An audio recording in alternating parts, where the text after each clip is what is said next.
بسم اللہ الرحمن الرحیم بسم اللہ الرحمن الرحیم ربنا آتنا فی الدنیا حسنۃ وفی الآخرۃ حسنۃ وقنا عذاب النار۔ عزیز طلبہ، السلام علیکم ورحمۃ اللہ وبرکاتہ۔ امید ہے آپ سب خیریت سے ہوں گے۔ اصول الکافی سبق نمبر 8 میں ہم مقدمۃ و اصول الکافی پر گفتگو کر رہے ہیں۔ اس کا دوسرا حصہ زیر بحث آئے گا۔ سب سے پہلے خلاصہ جات کو دیکھ لیتے ہیں۔ گزشتہ سبق میں ہم نے مقدمہ اصول کافی حصہ اول بیان کیا تھا۔ جن نسخوں کو ہم نے معیار قرار دیا ہے ان کے بارے میں ہم نے گفتگو کی تھی۔ عربی معاون کتب اور شروحات، اردو معاون کتب اور شروحات و تراجم، صور مخطوطات اور مقدمہ کی ابتدا کی تھی۔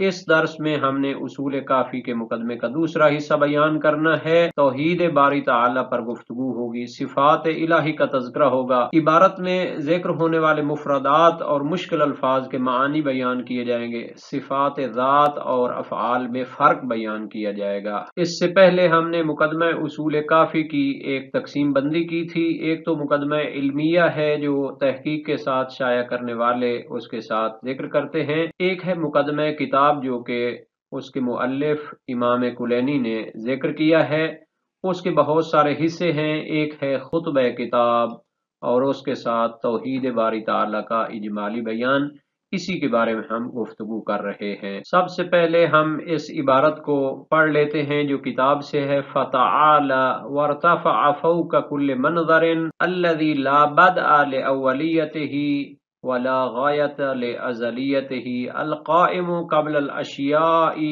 وَالدَّائِمُ الَّذِي بِهِ قِوَامُهَا وَالْقَاهِرُ الَّذِي لَا يَئُودُهُ حِفْظُهَا والقادر الذی۔ سب سے پہلے لغات کو حل کر لیتے ہیں، مشکل الفاظ کو دیکھ لیتے ہیں۔ تعالی وہ بلند و بالا مرتبہ پر فائز ہے، ارتفع وہ بلند و اعلی مقام پر فائز ہے۔ اگرچہ یہ دونوں صیغے فعل ماضی کے ہیں لیکن ظاہر ہے کہ اللہ تعالیٰ کی جو ذات ہے وہ زمان اور مکان سے بالا ہے، تو اس وجہ سے اس کے لیے ہم ترجمہ میں صیغہ ماضی کو ماضی والا معنی نہیں کرتے۔ اسی طرح منظر کا معنی ہے دیکھنا، یہ مصدر ہے، اور بعد کا معنی ابتدا ہے، اور غایت کا معنی انتہا ہے، اور الدائم ہمیشہ رہنے والی ذات کو کہتے ہیں۔ نیز ان لغات میں سے قوام کا لفظ ہے ثابت رکھنا، قائم رکھنا، قاہر غلبہ رکھنے والا، قہر اور غلبہ استعمال ہوتا ہے، یعود تھکاتا ہے، تو یہ اللہ تعالیٰ کے بارے میں لا یعود استعمال ہوتا ہے کہ اللہ تعالیٰ کو اس کائنات کا نظام اور انتظام تھکاتا نہیں ہے۔ القادر قدرت اور طاقت رکھنے والا، فوق اوپر کے معنی میں ہوتا ہے، اور ازلیت ہمیشگی کے معنی میں ہوتا ہے۔ اب ہم اس عبارت کا ترجمہ دیکھ لیتے ہیں۔ فرمایا فتعالی وہ بلند و بالا مرتبہ پر فائز ہے، وارتفع فوق کل منظر وہ ہر قسم کے منظر اور دیکھنے سے بلند و برتر ہے، نہ تو اسے ظاہری آنکھوں میں دیکھا جا سکتا ہے اور نہ ہی اسے عقل کی حدود میں محدود کیا جا سکتا ہے اور اس کا تصور کیا جا سکتا ہے، جیسے کہ احادیث میں بھی ہے کہ جو کچھ بھی آپ اس کے بارے میں اپنی عقل کے اندر سوچیں گے تو وہ آپ کی عقل کی اختراع ہوگی، مخلوق ہوگی، وہ خالق نہیں ہو سکتا۔ الذی لا بدء لأولیتہ جس کی ابتدا کے لیے کوئی ابتدا نہیں ہے، اس کے پہلے ہونے کی کوئی ابتدا نہیں ہے۔ اولیت کا معنی یہ ہے کہ ہم یہ نہیں کہہ سکتے کہ فلاں زمانے سے فلاں جگہ سے وہ ابتدا اس کی ہوئی ہے۔ ولا غایۃ لازلیتہ اور اس کے ہمیشہ ہونے کی کوئی انتہا نہیں ہے کہ ہم کہیں کہ فلاں زمانوں تک وہ ہے اس کے بعد وہ نہیں ہوگا، بلکہ وہ ابدی اور ازلی ہے، یعنی اس کی ابتدا کی بھی کوئی حد نہیں اور اس کی ہمیشہ ہونے کی انتہا بھی کوئی نہیں۔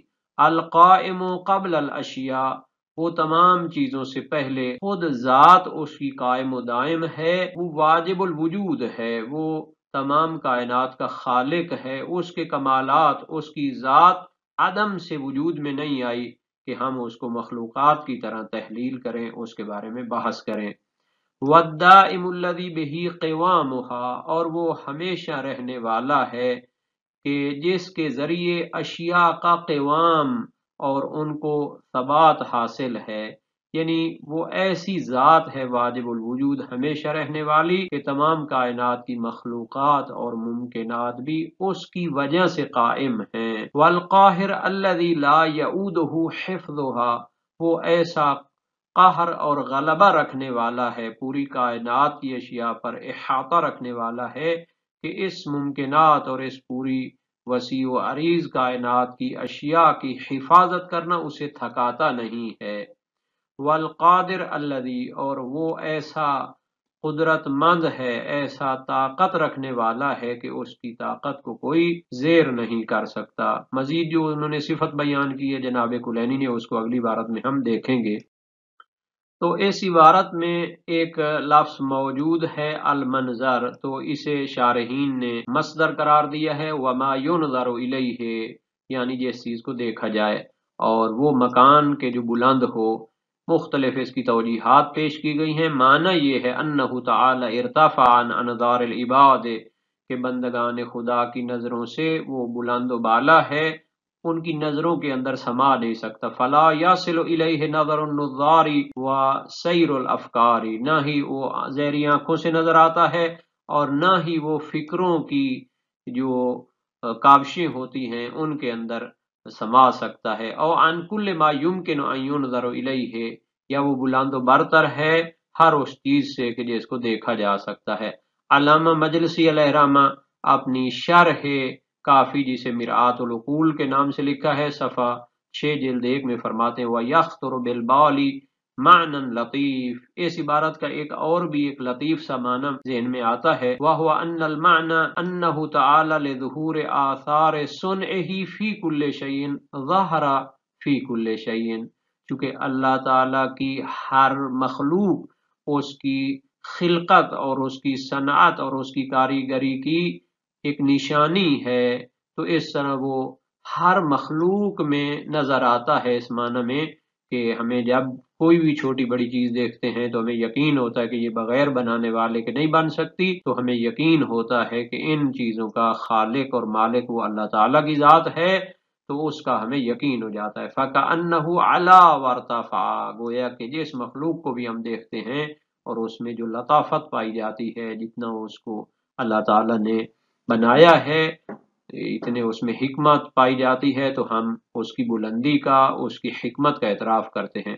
فَكُلَّمَا نَظَرْتَ إِلَيْهِ فَكَأَنَّكَ وَجَدْتَ اللَّهَ عَلَيْهِ، جب کوئی بھی آپ مخلوق دیکھتے ہیں تو اس کے بنانے والے کی تعریف کرتے ہیں۔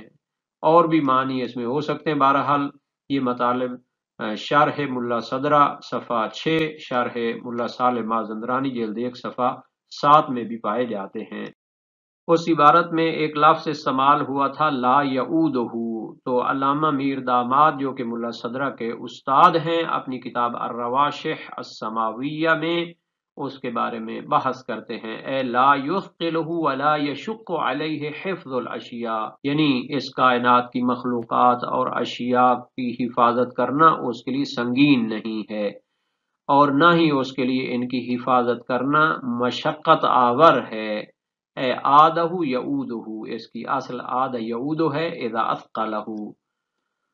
وفی ایراد صفت القہر ہنا اشارۃ الی الدلیل علی کونہ مما لا یتعبہ ولا یکلہ حفظ الاشیاء، اس کے ساتھ صفت قہر کو بیان کیا جناب کلینی نے، یہ اشارہ ہے کہ اللہ تعالیٰ کے لیے ان اشیاء کی حفاظت تھکا دینے والی نہیں ہے اور سنگین نہیں ہے، چونکہ وہ قہر اور غلبہ اور سپر طاقت رکھتا ہے۔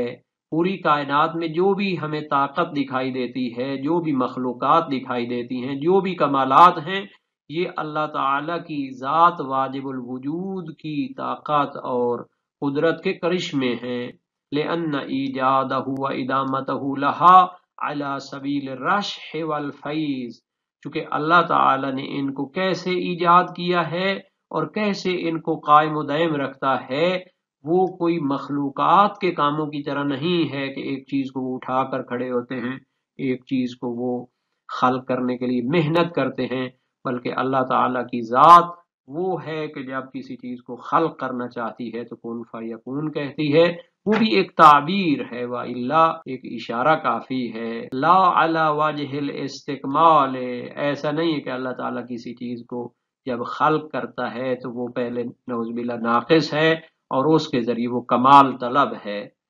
ان عبارتوں میں بہت زیادہ مطالب پائے جاتے ہیں، ہم ان کے ساتھ ساتھ مختصر سی وضاحت کر رہے ہیں، انشاءاللہ باقی جب توحید کی باتیں آئیں گی تو وہاں پر مزید ان کی وضاحت ہونے والی ہے۔ واجب الوجود کی کیا صفات ہیں؟ یعنی اس کے تمام کمالات ذاتی ہوتے ہیں۔ مخلوق کی کیا صفت ہے؟ ممکن کی کیا صفت ہے کہ وہ اپنے وجود میں آنے کے لیے بھی خالق کا محتاج ہے اور اپنی بقا کے لیے بھی وہ خالق کا محتاج ہے۔ تو اللہ تعالیٰ نے ان کو وجود کیوں بخشا ہے اور ان کو ادامہ، ان کو باقی کیوں رکھتا ہے؟ ان مخلوقات کی استعداد کے مطابق ان کو کمال تک پہنچانا چاہتا ہے۔ وہ اپنے لیے کمال طلب نہیں کرتا۔ مثال کے طور پر اگر مخلوقات اس کی عبادت کرتی ہیں تو اس سے اللہ تعالیٰ کی ذات میں اور اس کی شان میں اضافہ نہیں ہوتا، بلکہ مخلوق اگر اپنی بندگی ادا کرتی ہے تو اس میں کمال آتا ہے۔ کما فی غیرہ من الفاعلین، حالانکہ دوسرے جو مخلوقات فاعل کوئی کام کرتی ہیں تو ان کی کوئی غرض ہوتی ہے اپنی ذات کے لیے۔ اذ ما من فاعل غیرہ الا یفعل لغرض زائد علی ذاتہ، کیونکہ دوسری جو بھی چیز کوئی کام کرے گی تو وہ اپنی ذات کا فائدہ سوچے گی۔ وَيَسْتَكْمِلُ فِي فَاعِلِيَّتِهِ بِذَلِكَ الْغَرَض الَّذِي يَعُودُ إِلَيْهِ وَيَنْفَعِلُ بِهِ، اور جب وہ اچھا کام کرے گی تو لوگ اس کی تعریف کریں گے اور اس کو ایک خوشی محسوس ہوگی تو اس کی فاعلیت کیا ہو جائے گی؟ کمال کو پہنچے گی۔ لیکن اللہ تعالیٰ کے لیے ایسا نہیں ہے۔ والانفعال یلزم التعب والکلال، جب کوئی مخلوق کام کرتی ہے تو اس کے اندر ایک انفعال آتا ہے، تھکاوٹ آتی ہے، حالانکہ خدا تعالیٰ کی فاعلیت کا یہ معنی نہیں ہے۔ یہ علامہ میر داماد کا ایک فلسفی بیان ہے جو اس عبارت کے ساتھ انہوں نے ربط دیا ہے اس کو، اور یہ ملا صدرہ کے استاد ہیں۔ اتنے بہت بڑے فلاسفر تھے کہ انہوں نے اپنے علم کو، اپنے فضل کو اور اپنے فلسفہ کو احادیث کی کتابوں کے ساتھ مربوط بیان کیا ہے۔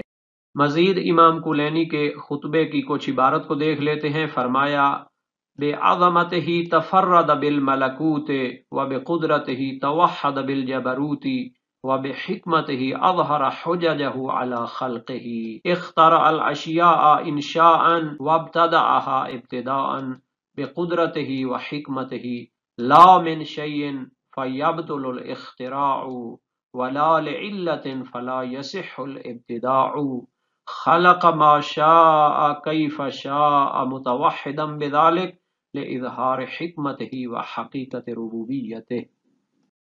تو اس عبارت میں آنے والی لغات اور مشکل الفاظ کا معنی دیکھ لیتے ہیں۔ تفردہ تنہا اور یگانہ ہونا، الملکوت حکومت اور ملکیت کے معنی میں ہے، حکمت دانائی اور عقل مندی کے معنی میں ہے، حجج دلیلوں کے معنی میں ہے، اور اختراع یعنی بغیر نمونے کے ایجاد کرنا، اور ابتداء کسی چیز کی بنیاد ڈالنا، نو آوری کرنا۔ اسی طرح اس عبارت میں موجود ہے ربوبیت، پروردگاری اور تربیت اور نگرانی کرنا۔ رب یعنی جو کسی چیز کا مالک ہوتا ہے اور اس کی نگرانی کرتا ہے، اس کی ضروریات کو پورا کرتا ہے، تربیت کرتا ہے۔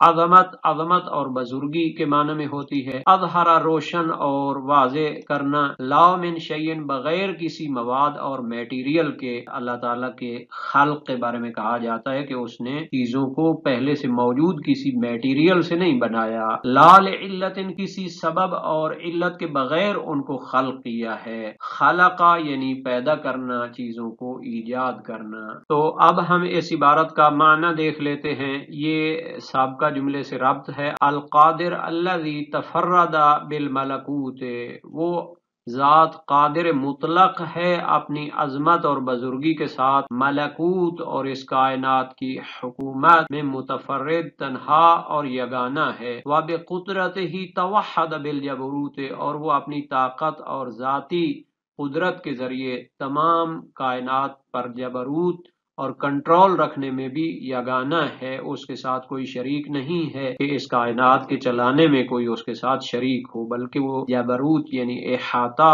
اور اس کائنات پر تسلط کے حوالے سے بھی تنہا ہے۔ وَبِحِکْمَتِهِ أَظْهَرَ حُجَجَهُ عَلَى خَلْقِهِ، اور خداوند کریم نے اپنی حکمت اور دانائی کے ذریعے اپنی حجتوں اور دلیلوں کو اپنی مخلوق پر روشن کر دیا ہے، یعنی جس مخلوق کو جس غرض کے لیے خلق فرمایا ہے اس پر حجت تمام کر دی ہے، اس کے لیے اس کی خلقت کا مقصد روشن کر دیا ہے۔ وہ یہ نہیں کہہ سکتا کہ ہمیں پتہ ہی نہیں تھا کہ ہم کس غرض کے لیے خلق ہوئے ہیں۔ خصوصاً انسان اور جنوں کو اس نے اپنی عبادت اور بندگی کے لیے خلق کیا ہے، تو حجت تمام کر دی ہے۔ اخترع الاشیاء انشاء، اس نے اس کائنات کی اشیاء اور مخلوقات کو اختراع کیا ہے، اپنی قدرت سے بغیر کسی میٹیریل کے ان کو خلق کیا ہے۔ وابتدعها ابتداء، اور ان کی نوآوری کی ہے۔ ابتداء یعنی بغیر کسی نمونے کے، بغیر کسی سیمپل کے چیزوں کو ایجاد کرنا۔ بقدرتہ و حکمتہ، اللہ نے اپنی قدرت اور حکمت و دانائی کے واسطے اور اس کی روشنی میں اپنی حکمت اور دانائی اور قدرت کے ساتھ ان چیزوں کو خلق کیا ہے۔ لا من شیء، کسی میٹیریل کے بغیر، کہ فیبطل الاختراع، کہ اگر اللہ تعالیٰ پہلے سے موجود کسی میٹیریل کو یوز کر کے، اس کو استعمال کر کے کسی چیز کو خلق کرے تو پھر اختراع کا معنی باطل ہو جائے گا، حالانکہ ایسا نہیں ہے۔ ولا لعلت، اور نہ ہی کسی علت اور سبب کی خاطر کہ اللہ تعالیٰ کسی دوسری غرض کو حاصل کرنے کے لیے ان کو خلق کرے، بلکہ اس نے اپنی ذات اور حکمت کی وجہ سے کہ مخلوقات کو کمال تک پہنچانا ہے، اس نے اشیاء کو خلق فرمایا ہے۔ فلا یصح الابتداع، اگر اللہ تعالیٰ کسی ایسی علت اور غرض کی خاطر چیزوں کو خلق کرے جو اس کے لیے نمونہ بنتی ہوں، جو اس کے لیے ایک نقشہ بنتی ہوں، تو پھر وہ اللہ تعالیٰ کی ابتداء اور نوآوری والا معنی صحیح نہیں ہوگا۔ خلق ما شاء کیف شاء متوحدا بذلک، اللہ تعالیٰ نے جو چیز کو چاہا اور جیسا چاہا اس کو خلق فرمایا ہے، اور وہ خلق کرنے میں اور ان چیزوں کو ایجاد کرنے میں تنہا ہے، یگانہ ہے۔ اس نے ان چیزوں کو کیوں خلق کیا ہے؟ لِإِظْهَارِ حِکْمَتِهِ، تاکہ اس کی حکمت اور دانائی کا اظہار ہو جائے اور دنیا اس کی اس حکمت کا اقرار کرے۔ وحقیقت ربوبیت ہی، اور اس کی ربوبیت اور ایک جو تربیت کے واضح اصول ہیں وہ دنیا کے لیے روشن ہو جائیں، اس کی حقیقت ربوبیت واضح ہو جائے۔ جب دنیا والے عقلاء عالم اس چیز کو دیکھتے ہیں تو وہ اس کی تعریف اور حمد کیے بغیر نہیں رہ سکتے۔ تو اس عبارت کے بارے میں علامہ مجلسی کی کتاب مرآت العقول فی شرح اخبار آل رسول سے دیکھ لیتے ہیں۔ فرمایا بالملکوت، یہ فعلوت کے وزن پر ہے، من الملک، جیسا کہ جبروت جبر سے ہے۔ قد یطلق عالم الملکوت علی عالم المجردات والمفارقات وعالم الملک علی الجسمانیات والمقارنات، وقد يطلق الاول على السماويات والثاني على الارضيات، والظاهر ان المراد هنا تفرده تعالى بنهاية الملك والسلطنة۔ کبھی کبھی عالم ملکوت سے مراد عالم مجردات اور مفارقات لیا جاتا ہے، یعنی جو مادے سے ماوراء المادہ چیزیں ہوتی ہیں، اور عالم ملک سے مراد جسمانیات اور مقارنات ہوتی ہیں جو ظاہری آنکھوں سے نظر آنے والی چیزیں ہوتی ہیں۔ کبھی ملکوت سے مراد عالم سماء آسمانی چیزیں ہوتی ہیں، اور عالم ملک سے ارضیات زمینی چیزیں ہوتی ہیں۔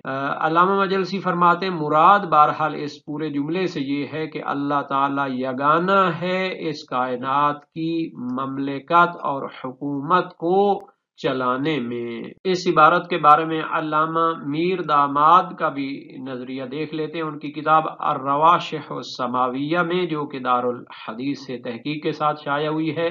عالم الملکوت کا عالم الامر و عالم الغیب و عالم النور و عالم الحمد، اسم لعوالم العقلیات والقدسیات عن المجردات والمفارقات بأسرها، یعنی کہ عالم ملکوت عالم امر کی طرح، عالم غیب کی طرح، عالم نور کی طرح، عالم حمد کی طرح یہ عقلی عوالم ہیں اور قدسی عوالم ہیں، مجردات ہیں، روح کے ساتھ متعلق ہیں، اور مفارقات ہیں، جسم و جسمانیات سے پاک ہیں اور میٹیریل اور مادے سے پاک ہیں۔ ابھی روح کو دیکھ لیتے ہیں، یہی انسان کا جسم ہے، جسم کی بڑی تعریفیں ہوتی ہیں، دنیا اس کے لیے بڑی تگ و دو کرتی ہے، اس کے لیے غذائیں کی انواع ہیں اور مختلف جناب علی علاج کو دیکھ لیں، پوری تشکیلات ہیں، لیکن جس کی وجہ سے اس عالم جسم کی زندگی ہے وہ روح ہے۔ روح کے بغیر یہ ایک ڈھانچہ ہے، یہ ایک جامد چیز ہے، اس کی حرکت ختم ہو جاتی ہے۔ تو یقیناً ہمیں عالم ملکوت کو سمجھنے کی ضرورت ہے، مابعد طبیعات کو سمجھنے کی ضرورت ہے۔ تو علامہ محمد باقر میر داماد فرماتے ہیں کہ عالم ملکوت سے مراد یہ عوالم ہیں، یہ مجردات ہیں، جسم جسمانیات اور مادے سے پاک ہیں۔ کما عالم الملک کا عالم الخلق و عالم الشہادت و عالم الظلمات اسم لعوالم الحسیات والعضیات بجملتها، یہ مادی چیزیں ہیں اور وضعی چیزیں ہیں، تمام کی تمام آنی الجسمانیات اپنی تشکیلات کے ساتھ، اپنی خصوصیات کے ساتھ۔ ومنها سبحان رب الملک والملکوت له الخلق والامر عالم الغیب والشہادہ جعل الظلمات والنور لہ الملک و لہ الحمد، یعنی کہ یہ جو تعبیریں علامہ و امام کلینی کی عبارت میں آئی ہیں، یہ انہوں نے مختلف دعاؤں سے اور قرآن و حدیث کی جو تعبیریں ہیں ان سے اقتباسات کیے ہیں۔ تو